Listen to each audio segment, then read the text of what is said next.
kebetulan saya memang wakil rektor bidang riset ya, inovasi dan community development UNER. Jadi mendapat amanah dari Pak Rektor untuk handling koordinasi terkait riset vaksin merah putih ini. Tentu di dalam konsorsium nasional juga, bagian peneliti juga. Jadi kita sama-sama gitu ya. Kendala selama 2 tahun mungkin ya riset dimulai itu, ini keunikan ya. Kalau kendala sih saya rasa itu hal biasa dalam melakukan sebuah penelitian, kan pasti ada hambatan-hambatan, tapi alhamdulillah hambatan satu demi satu bisa kita lewati sehingga sampai produk ini, vaksin Inavac ini mendapatkan EUA gitu ya, jadi Emergency Use Authorization gitu. Gitu.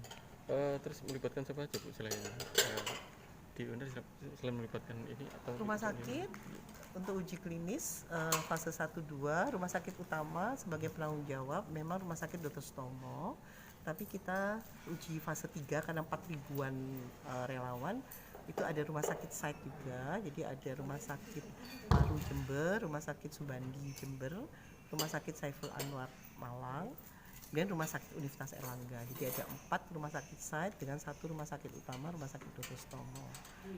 Itu yang kita dan masyarakat relawannya berdatangan dari berbagai wilayah gitu. Jadi heterogenitas mereka juga tentunya dinilai juga.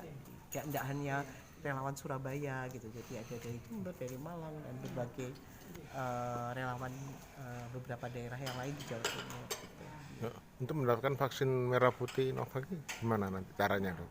Mendapatkan Iya. melalui penelitian yang memang dari, jadi gini, riset vaksin merah putih Inavac itu dimulai dari hulu, dari ujung awal hulu sampai jadi produk di hilir.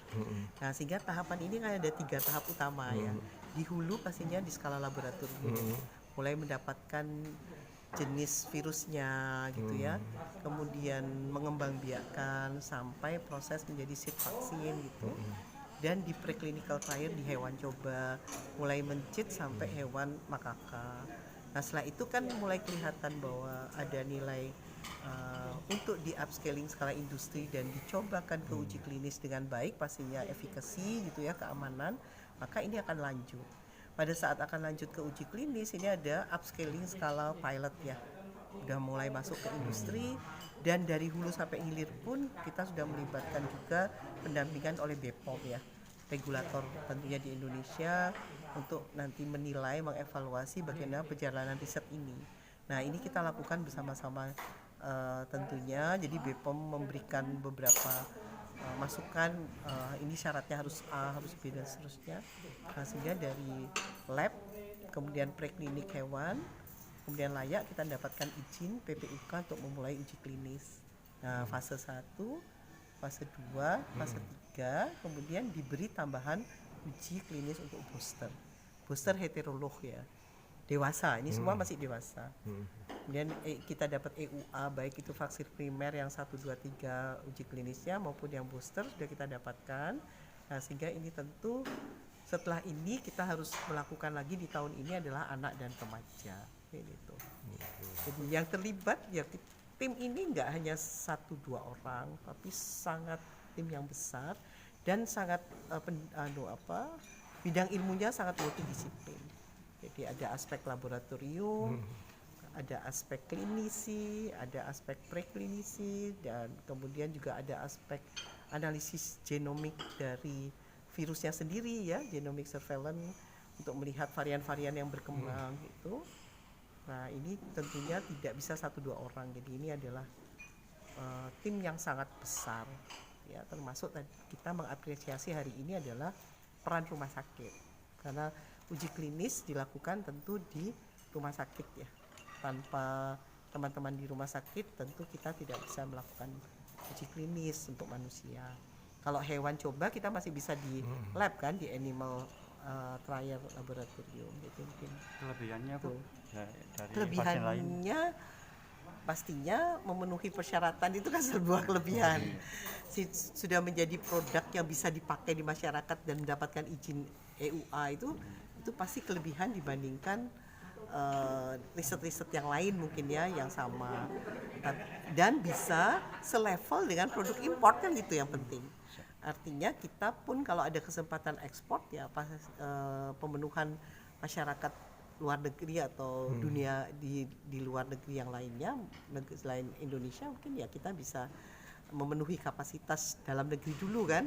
Setelah itu memang diperlukan suatu saat untuk ini dikirim keluar ya tentu kita juga siap gitu. Kalau vaksin lain kan bisa kayak demam gitu ya Bu ya. Ringan ya mungkin sama seperti Sinovac, Sinopharm gitu ya. Siap. Ya. Tapi ini Bu ya apa namanya? Si Rektor Universitas Airlangga kepada seluruh rumah sakit yang terlibat dalam uji klinis. Jadi ada 5 rumah sakit utama tadi, tentu juga dengan pemerintah daerah yang mensupport kan, karena tanpa izin pemerintah daerah mungkin kita nggak bisa masuk ke rumah sakit yang ada di Jember, Malang maupun yang di Surabaya. Sehingga kita mengundang tadi pimpinan daerah dan direktur rumah sakit. Ini apresiasi selama kegiatan uji klinis di tahun 2022. Tapi tahun ini kita baru mulai hari ini lagi. Oh, jadi ini ya masih berlanjut Masih sampai ini ke depan. terus karena kan kita dapat emergency use authorization. Kita ingin dapat permanen. Jadi izin permanen, maka kita harus menyelesaikan rangkaian riset itu sampai 1 tahun, Mas. Jadi nanti mungkin selesainya baru Desember. Fase 1, 2, 3 ini sampai booster kita teruskan. Kan masih ada visit-visit berikutnya. Masih running ya Bu ya. Masih running dan dimulai hari ini tadi pagi. Nah kemudian kalau nanti izin PPUK sudah keluar untuk remaja, nah kita akan mengerjakan uji klinis remaja, anak dan booster remaja. Nah ini mudah-mudahan ini kan sudah protokol sudah kita kirimkan ke BPOM. Kalau misalnya sudah di ACC disetujui oleh BPOM, mungkin dalam waktu dekat kita bisa melakukan yang remaja.